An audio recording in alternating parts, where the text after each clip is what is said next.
Ever feel like you're missing out on those crucial conversations? The ones happening behind closed doors in Silicon Valley? Like you're on the outside looking in. Exactly.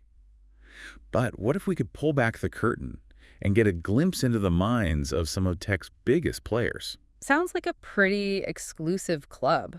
Well, today we're getting our all-access pass.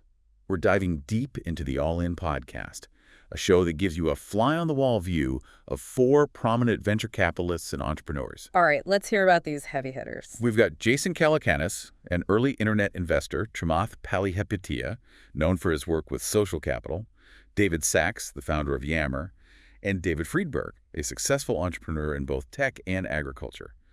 They launched this podcast back in March 2020. Right at the start of the pandemic, when the world felt like it was turning upside down. Exactly. And it quickly gained popularity because it offers this unfiltered, unscripted look at how these guys think about, well, pretty much everything. So what makes this podcast so different from all the other business and tech shows out there?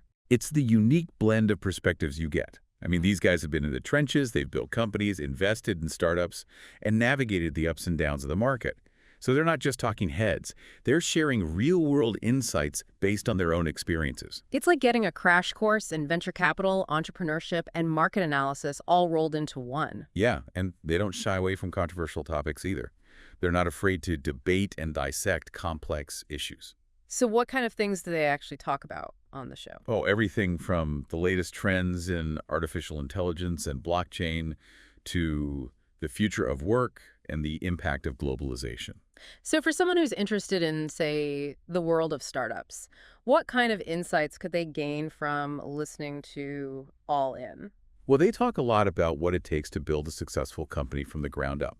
They cover things like identifying promising market opportunities, attracting investors, and building a strong team. I imagine they also get into the nitty-gritty of scaling a business, navigating the challenges of leadership, and maybe even knowing when to pivot or, when to call it quits. Oh, absolutely. They share their own stories of successes and failures, which is really valuable because you learn from their mistakes as much as from their triumphs. So it's not just about the theoretical side of business, it's about the practical realities of entrepreneurship. Exactly.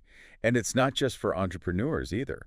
I mean, anyone who wants to understand how the tech world is shaping our lives can benefit from listening to All In. Because, let's face it, technology is impacting every aspect of our lives. Right. And these guys are on the cutting edge, so they're able to offer predictions and insights into what the future might hold. It's like having a crystal ball into the future of technology and business. In a way, yeah.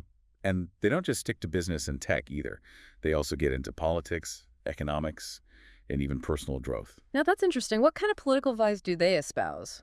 Well, they tend to lean libertarian, but they don't shy away from discussing different perspectives. Right, so they're not afraid to challenge each other's views, which probably leads to some pretty lively debates. It does. Yeah. And that's one of the things that makes All In so engaging. You're not just getting one perspective, you're getting a range of viewpoints, which helps you form your own informed opinion. I'm also curious about the personal growth aspect. What kind of insights do they offer in that area? Well, they talk a lot about the importance of mental resilience, focus, and discipline. The kind of qualities that are essential for success in any field. I imagine the world of venture capital and startups is pretty high pressure, so it's probably important to have those coping mechanisms in place. Oh, definitely. They've all faced their fair share of challenges and setbacks, and they're very open about sharing those experiences and how they learned from them. That's probably one of the most valuable things you can get from a show like this, learning from the mistakes of others. It can save you a lot of heartache down the road. For sure. I mean, you could spend years trying to figure things out on your own, or, you could listen to All In and benefit from the wisdom of people who've already been there and done that. So it's like having a mentorship session with some of the sharpest minds in Silicon Valley. Yeah. And what's great is that they're not holding anything back. They're sharing their unfiltered thoughts and opinions, even if they're controversial. That rawness is probably what makes the show so compelling. You feel like you're getting a genuine glimpse into their minds. Exactly. So if you could ask these 4 venture capitalists anything, absolutely anything, about the future of tech, business, or even society, what would it be? That's a tough one. I know, right? It's a lot to consider. But that's what All In does. It makes you think. It challenges your assumptions. And it gives you a framework for understanding the complex world we live in. So are you saying we should all drop everything and start listening to All In? I'm saying it's definitely worth checking out. You might not agree with everything they say, but you're guaranteed to learn something new and walk away with a fresh perspective. That's a pretty good endorsement. I think I'll add it to my playlist. You'll enjoy it. And who knows, it might just spark some new ideas or inspire you to take your own leap of faith. Now that would be all in.